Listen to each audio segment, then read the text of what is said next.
Diolch yn fawr.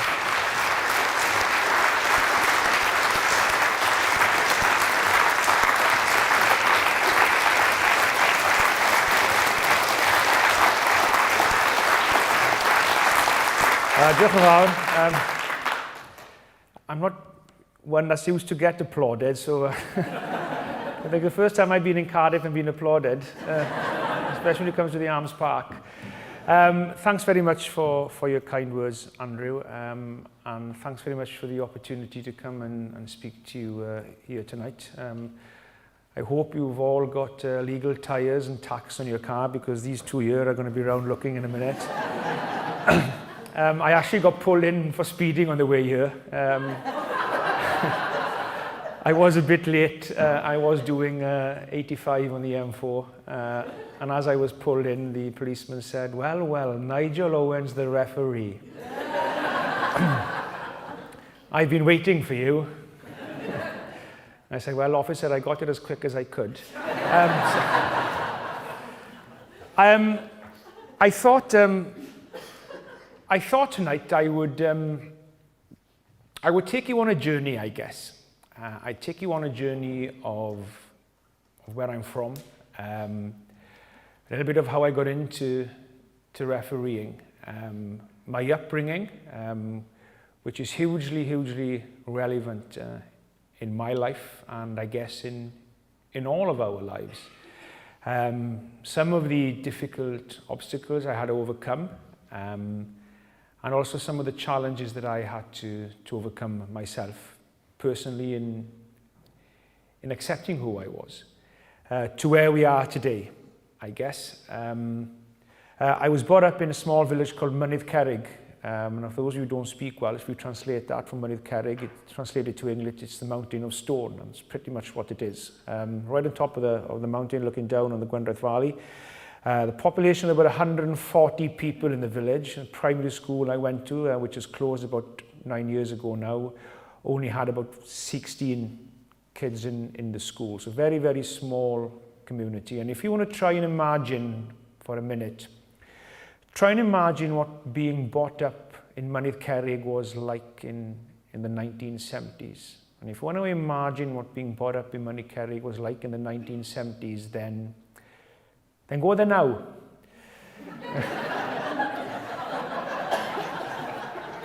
Because nothing's changed. I was brought up by my mum and dad, which I believe to be in the right way, and I wouldn't want my upbringing to be any different to what it was. I was brought up, I guess, in an old-fashioned way, where your grandparents and your family around you, especially living in a small village with a lot of your family there, have a huge influence on your upbringing as well.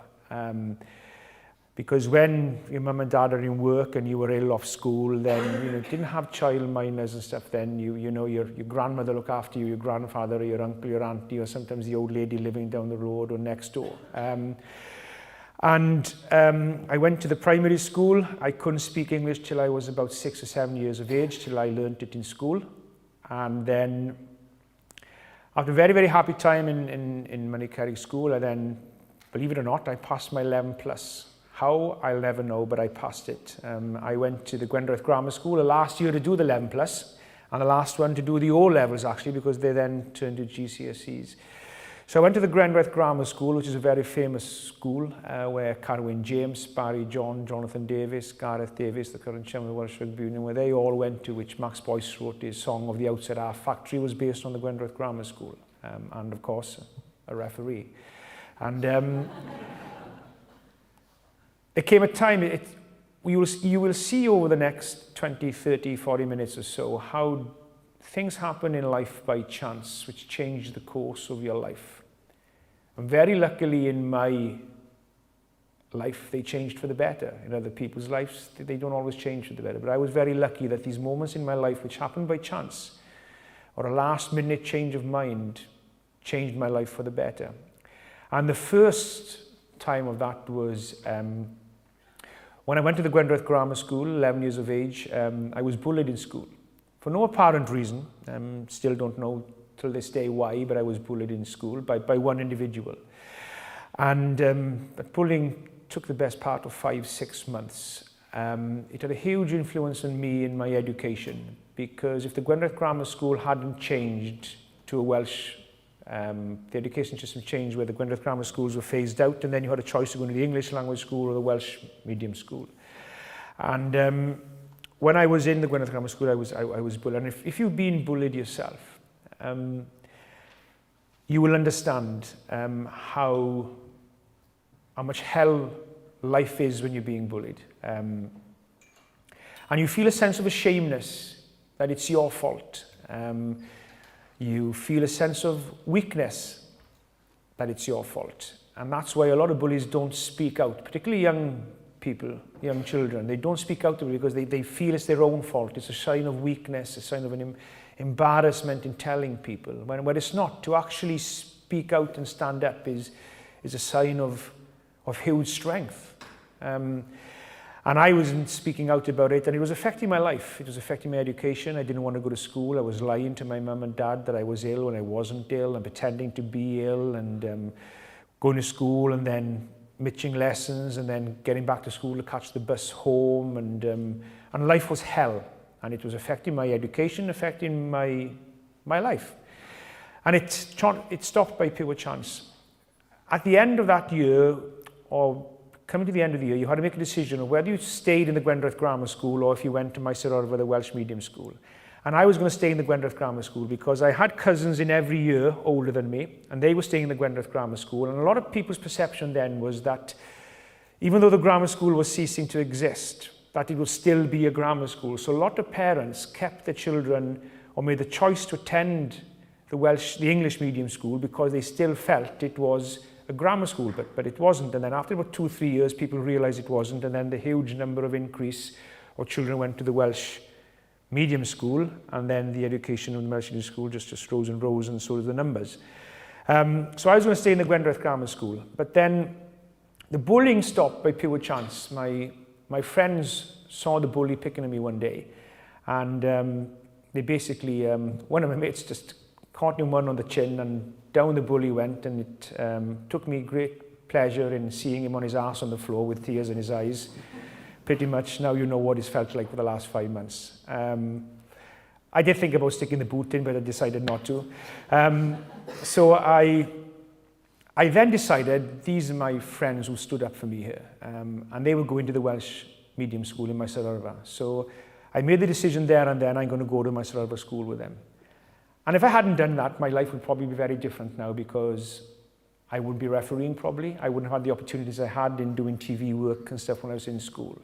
So I went to my Sir school, and which were great times, when I had the opportunity to do my first TV work, the first opportunity to start refereeing at 16 years of age. And when I was in school at 16 years of age, I had no ambition whatsoever becoming a referee, let alone an international referee. My ambition in my Sir school at 16 years of age was a simple one. All I ever wanted to do was to appear live on the Antiques Roadshow. That's all I wanted to do. And just tell some lovely old lady, do you know how much that is worth, love? Fuck all.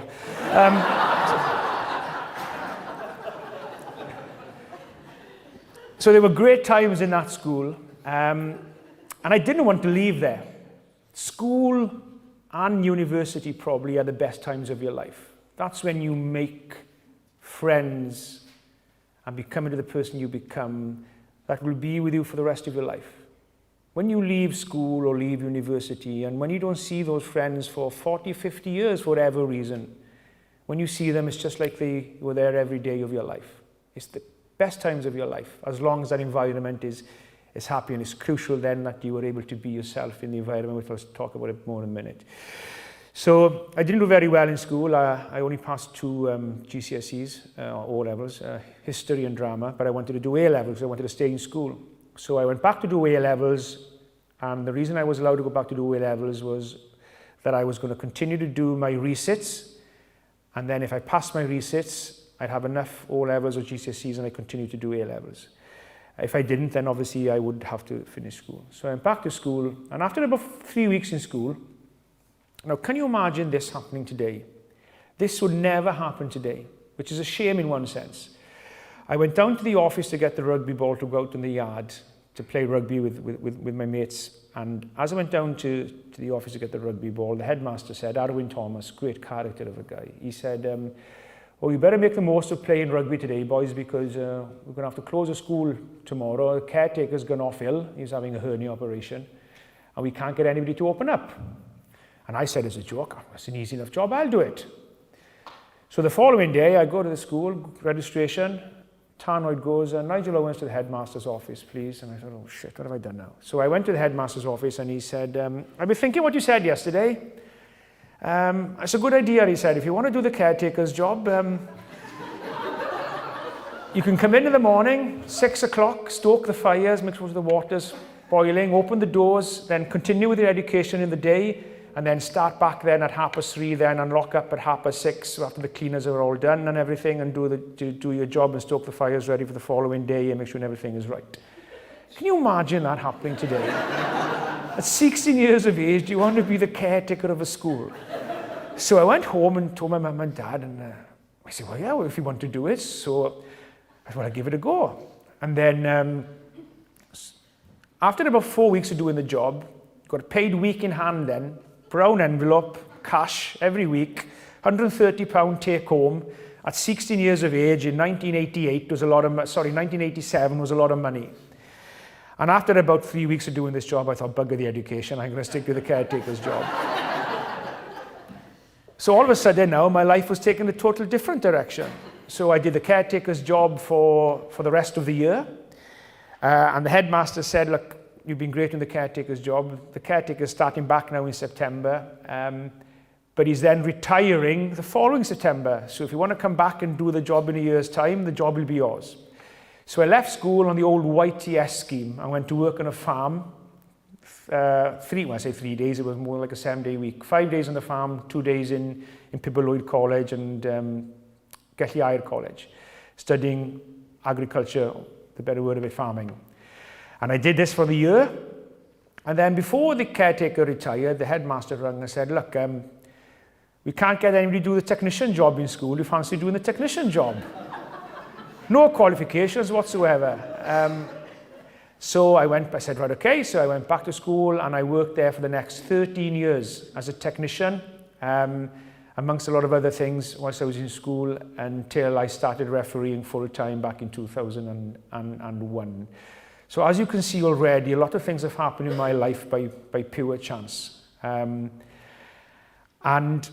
when you get opportunities in life, people will always tell you, take those opportunities. It's very true, because it's much better to look back on your life in 40, 50 years' time and be able to say you had the opportunity, gave it your best, but wasn't quite good enough, than look back and say you didn't have the opportunity at all.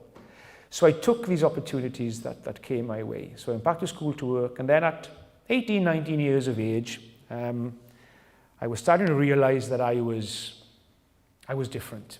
I was different to what I thought I was supposed to be, or going to be different to the way that I'd been brought up to be.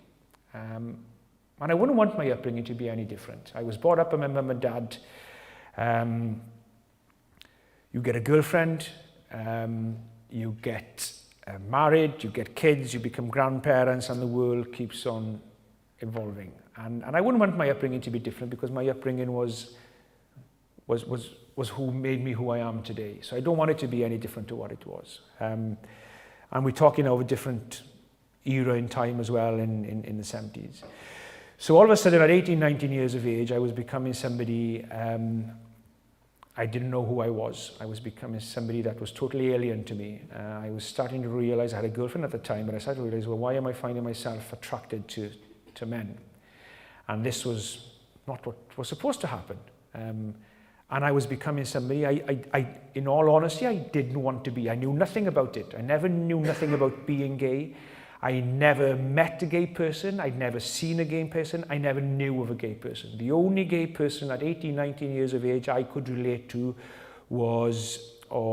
being gay was some of the very, very camp characters that were on some of the television programs. And to me, knowing no different at the time, to me, well, that's a gay person.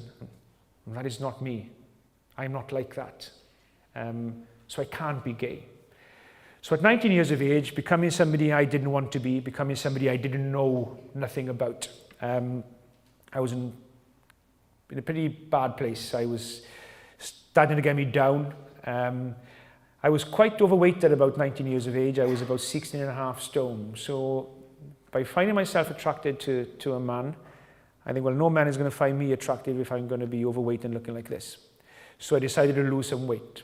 So I lost weight the wrong way. I became bulimic. I used to eat food, stuff myself with food, and then I'd rush to the toilet afterwards and make myself sick every day. And I went from about 16.5 stone down to 11.5 stone. And when you lose a lot of weight the wrong way like that, you look pale, you don't look healthy, and you lose a bit of your bubbliness and character with it as well. So I was suffering from depression and mental health issues in dealing who I was. I was depressed, I was bulimic, and then I started going to the gym to try and put some weight on to make myself look better. And when I got to the gym, I started putting some weight on and training. I then started using steroids, and then I got hooked on steroids. So by the time I was 24 years of age, I was in a pretty bad place. I was dealing with my sexuality, fighting against who I was and who I was becoming. Bulimic, and now hooked on steroids. And one of the massive side effects of steroids, it has many side effects, but one of them is it can make you depressed, short-tempered, and a lot of other side issues as well. So what was already a bad place was now getting worse. And I thought, there's only one way out of this, or two ways out of this at the time, is I'd read somewhere. And I thought at that time, and this is why education is so hugely important, I thought at that time that being gay was something to do with a sexual attraction, nothing more. So I thought, and I'd read somewhere, and I thought that if I get chemically castrated, it'll take away the sexual urges that I was feeling for men, or the attraction for men, and that would cure me. That's what I felt at the time. So I went to the doctor, and I said, look, I told him the issues. I was depressed all the time and having suicidal thoughts, and I read that I could get chemically castrated, and obviously the answer to him was no, you can't, and things don't work like that. So the only way out for me now was gone. So then from 24 to 25, 26 years of age, for the next 2 years, I was now in a very, very bad place. And I thought there's only one way out. And I had these thoughts for years, and they were getting stronger and getting stronger, and I thought, there's only one way out of this now. I'm going to have to take my own life. So I did something one night, something that I have to live with for the rest of my life, something that I will regret for the rest of my life. I left a note for my mum and dad, left the house with a couple of boxes of paracetamols and a bottle of whiskey, and because I worked on the farm, I had a shotgun in the house, and I left with a loaded shotgun as well. And I'll never ever forgive myself for what I put my mum and dad through that night when they got up and read that letter. They didn't know why, but when they read that letter and probably thought they were never going to see their only child ever again, I'll never forgive myself for doing that. And I would have lived with that for the rest of my life. And I walked around where I was brought up, pretty much saying goodbye to everything I'd known, to the village and the community that I'd been brought up in. And what I actually took to take my own life actually landed up saving me, because I overdosed on the paracetamols, drank the whiskey, and then slipped into a coma. So there were search parties looking for me. There was a police helicopter, and they located me by the heat sensors they have, and they could see I was still alive, but they could also see that I had now a shotgun lying on my chest, in my hands, pointing to the bottom of my chin. So they obviously knew I was alive. They didn't know if I was conscious or not, so they didn't know if they're going to come near me, what I was going to do to myself, or even worse than that, what I was going to do to anybody else who came near me. So they stayed away for a while. They realized then that the heat in my body was now getting less and less. So they realized that if we don't do something now, then he's going to die anyway. So I was obviously unconscious. They came in, I got airlifted to hospital. And after spending a couple of days in intensive care in hospital, I came around and the doctor told me in no uncertain terms that another 20 minutes it had been too late to save you. You were a very, very lucky young man. And then my mum and dad were visiting family and friends. And then my mum came back one night. I was in for about 5 or 6 days. My mum came back and she said, if you ever do anything like that again, then you take me and your dad with you, because we don't want to live our life without you. And my mum left and I sat up in bed and I cried. And that is the moment that my life changed forever. And that is the moment that my life was saved. Because I sat up in bed and I cried and I realized, I need to grow up here. I need to grow up and I need to accept who I am. And that was the biggest challenge in my life done with. Refereeing the World Cup final a year and a half ago in Twickenham between Australia and New Zealand in front of 85,000 people. Millions of people watching at home on television, looking to see every single decision you make to see if you make any mistakes. Is massive pressure. But the challenge of accepting who I was much more than the challenge of refereeing any World Cup final. And the biggest challenge that anybody will come across in their life, in my case, it was accepting who I was. In other people's cases, it'll be accepting that they have problems in school if they're being bullied, in the workplace, financial problems, relationship problems, work problems, studying problems, worrying about your exams. Whatever the worry is that is keeping you down and making you feel down and depressed, the biggest challenge you will ever overcome is accepting that there is something in your life you need to change because it's putting you in a bad place. And the challenge for me was accepting who I was. And only after accepting that there's a problem, but accepting who I was in my case, can you then move on to the next stage of doing something about it.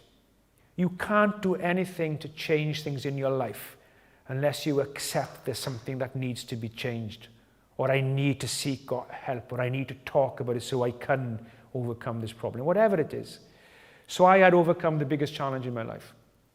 Now I was on to the next challenge. And the next challenge took the best part of another 8 to 9 years, 10 years actually. The next challenge, which was very difficult, but not as difficult as the challenge of accepting who I was, now was the challenge of, what am I going to do about it? Am I going to continue to living my life a lie? Am I going to keep on lying to my mum and dad and the people that mean the most to me? What am I going to do with my refereeing? Is rugby? Are the people within rugby? Is sport? People within my community? My mum and dad? Are they going to accept me for who I am? And I honestly didn't know at the time that they would. And looking back now, of course they would have. But I didn't know at the time. And even now, where things have changed so much in the last 20, 25 years by the great work that you are doing here tonight, and the great work that Stonewall and other organizations are doing, hugely important and great work as well in enabling us to be where we are today. There's a lot more to be done, but there's huge strides being made. Even today, 13 months ago, I sat down with a 16-year-old boy whose mum and dad had chucked him out of the house because he was gay. I know the family, I know them, don't know them well, but I know them pretty well, I know of them. His mum and dad go to church every Sunday. And yet there they are, chucking their own son out on the street because he is different in their eyes. He's now living with his auntie. But I didn't really know, I honestly didn't know at that time in my life whether my mum and dad would react the same. I should have known better, but you didn't know that fear was there. So I didn't tell anybody for the next 9 or 10 years, and that was still not putting me in a dark place where I was before, but still keeping me down, still having mental health issues, still making me feel depressed, still bulimic. I was bulimic until 9 years ago, until my mum passed away. Not to the extent I was then, but still from time to time. Because bulimia had become a habit, and habits are very difficult to break. And I honestly didn't know what my mum and dad were going to say, my family, my friends. And one of the difficult reasons as well, because I was brought up in a small community where everybody knows everybody, most of us are related, everybody knows everybody. It was a huge hindrance in me accepting who I was, and also in accepting who I was and telling people who I was. And that held me back. If I was living in the big city and didn't really know who lived next door to you or lived above you, then things probably would have been very different. But the small community was hindering me, and I didn't want to move away from there. But then, after becoming who I was, I wouldn't have got through all those difficult times without the community pulling together and helping me and my family and my mum and dad through it. So I was now at a time in my life where I was starting to referee some games on television. I was doing, Jonathan Sherwood started, so I was becoming a bit more of a familiar face within Wales and outside Wales in the refereeing world. But I still wasn't out. I still wasn't able to be who I was. Until you are able to be who you truly are, you can never, ever be happy in your life. And unless you are happy within your life and happy within yourself, you can never excel at what you're doing. Whether it is you're studying for exams in school or in university, in whatever sport you participate in, whatever workplace you work in, until you are happy within yourself and allowed to be yourself in the environment that you find yourself in, then you can never ever be the best that you can be. And I was not the best at what I could be at refereeing at that time because I was still fighting against it and still that worry in the back of my mind of what are people going to say. Am I going to be able to continue my refereeing when people find out? And nobody should have to make the decision in being who you are or continuing in the sport, in my case, that I loved, or being in the workplace or doing the work that you want to do and choosing doing that or being who you are. But I felt I'm going to have to make a choice. There was nobody out in the macho world of rugby. And I thought I'm going to have to make a choice. I'm going to have to decide either to live a lie and be who I am to continue my refereeing, or do I finish refereeing so I can be who I am? And that's a choice nobody should have to make. But I thought I'm going to have to make it. And because I wasn't happy within myself and able to be myself, I wasn't performing as well as I should be on the field. And I'd done an international. I'd done Scotland Barbarians, and I did Japan, Ireland, my first test in Osaka. But I didn't referee them well, because still in the back of my mind was this worry, which was time to time was taking your focus away from what you should be doing, and you weren't happy within yourself. And I didn't referee these games as well as I should. I did okay, but not well enough.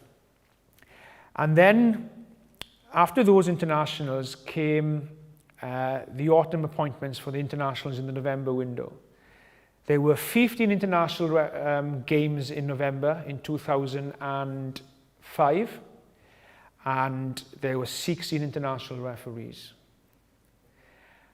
I was the worst performer of the 16 international referees in the June internationals. And the referees manager, Paddy O'Brien, rang me up at the time and he said, look, I got 15 international games to appoint in November. This was around August, September. And I've only got 15 international referees, games, and I've got 16 international referees. You were the worst performer of the 16, so you were going to miss out on the game. And I thought, my chance is gone. I've blown it. And then 3 weeks later, he rang back and said, there's another game come in. Argentina have arranged to play Samoa in Buenos Aires the first weekend of December outside the international window. So I'm appointing you to this game, so all of you will have had a game. You need to perform in this game or it'll probably be your last. And I thought, right, I was fine physically, but mentally I wasn't, because still was this worry of me hiding and lying to myself. And as you said earlier, I was getting by, but I wasn't able to thrive. And I had to make a decision. I thought, right, what am I going to do? Am I going to continue living this lie? If I do, then this probably will be my last chance, because I can't see me performing any better when all this worry is going on around me. Not sleeping at night worrying about this. And I had 5 months to prepare for this game. I said, right, I need to prepare for myself physically, and I was fine physically, but I need to prepare mentally. And I'm going to have to bite the bullet. I'm going to have to tell my mum and dad. I'm going to have to tell the Welsh Rugby Union, and I'll see what happens. So I told my mum, very difficult thing to do, to tell my mum that I was gay. Even to tell a person that would do anything for you, it was still difficult. In saying that word, I'm gay. But I told my mum, we both cried, but nothing changed between us. I left her to tell my dad. It took her a couple of days, but he found it difficult because he didn't know nothing about it. My dad is 81 years of age now, and he didn't know nothing about it. So he couldn't understand it. And now he does, and he's fine with everything and with me. So then I went to see Robert Yemen, the referee's manager at the time, and I said, look, I got something to tell you. And I broke down crying, and I told him, and I said, am I going to have to finish refereeing? And he said, no, you're not, he said. I'm going to support you as your manager, and I won't know until the morning, but I can pretty much tell you now that the Welsh Rugby Union will support you as well. And they did.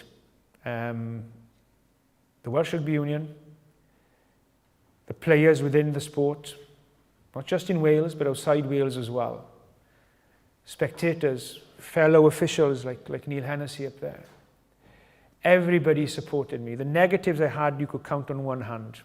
And then there was a huge, huge weight lifted off my shoulders. And I then went to Argentina, physically fit, mentally prepared, because I now was able to be myself. And when people do tell you, you can't be the best at what you want to be until you can be yourself, happy within yourself and happy within the environment that you are. Believe me, that is true. So I went to Argentina and I thought, right, this is my last chance. I've done everything I can to prepare. It's just down now to ability, whether I've got the ability to do it, because nothing else will affect that now. And I did something that game that I've done every single game since. Whether it's an under-12s game on a Sunday morning, the World Cup final. I'm not refereeing England-Ireland, by the way, but I am refereeing Ireland-France on Saturday. And I'll do the same thing on Saturday that I did in Argentina-Samoa back in 2005. When I cross the white to that touchline, the players go out to the field, the referee walks out, you'll have 85,000 people cheering their teams on, and you as a referee walk out behind them. And when I will walk out on the field in Dublin on Saturday to referee Ireland against France in the Six Nations, I'll do the same thing when I cross the white to that touchline that I've done every game since the Argentina-Samoa game. And that is, in that game in Argentina-Samoa, as I crossed the touchline, I said to myself, don't fuck it up.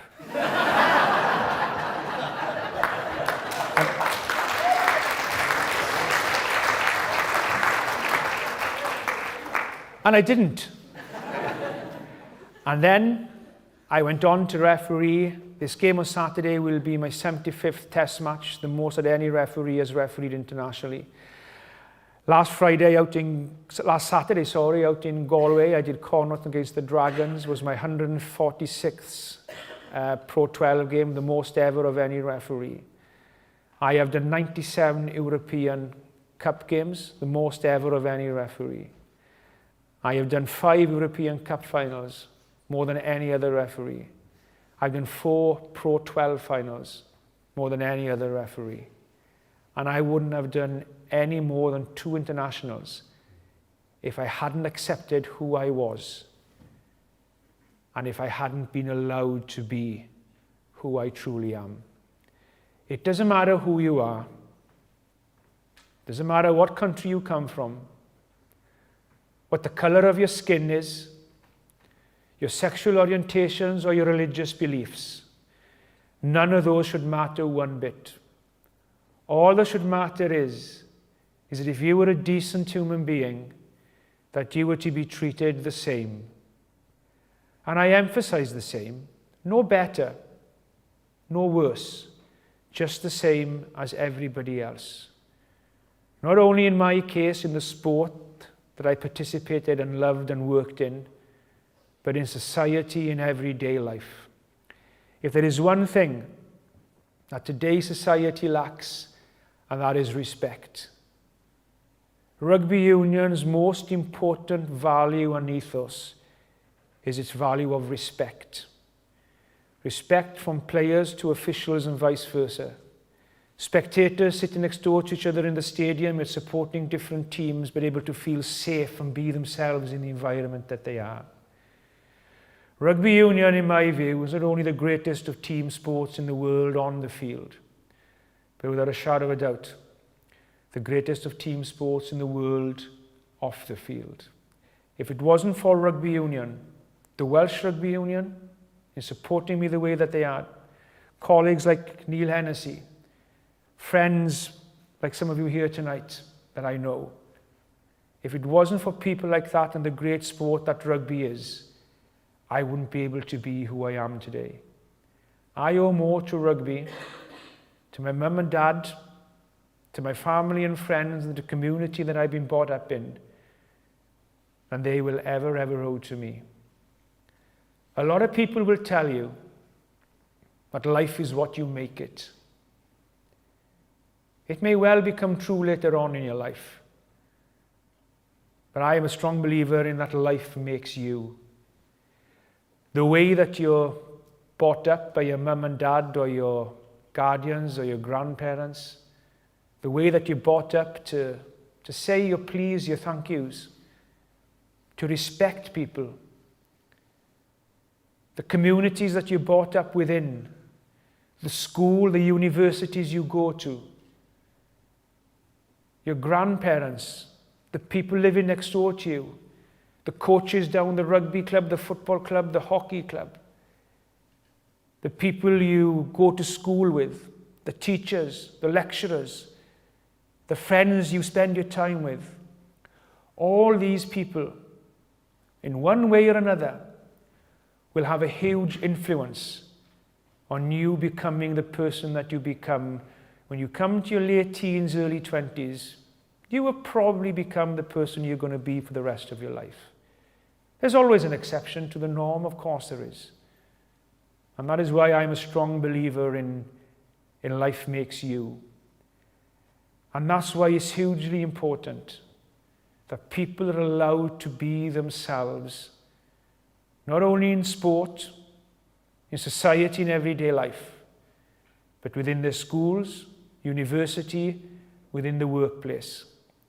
And that is why education has a huge part to play in allowing people to be who they are. None of us should be treated differently. All we deserve and all we can ask for is to be treated the same. When I was appointed to referee that World Cup final a year and a half ago, I was appointed to referee that World Cup final because in the people that were making the appointments, I was the best referee in the world.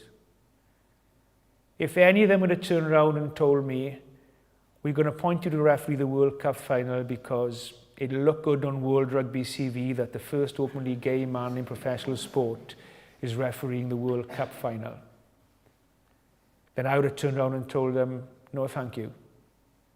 You give it to the person that deserves to do it. And that is the person who is the best. Thanks for your time.